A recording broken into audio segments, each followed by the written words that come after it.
Gawa tayo ng smoothie juice. Smoothie mix.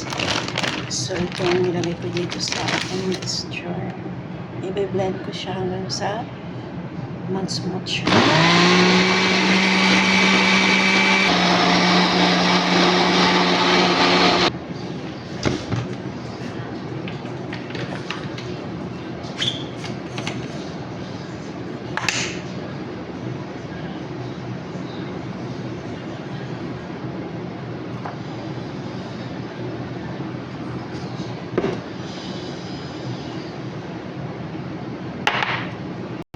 So, yan na po yung aking smoothie.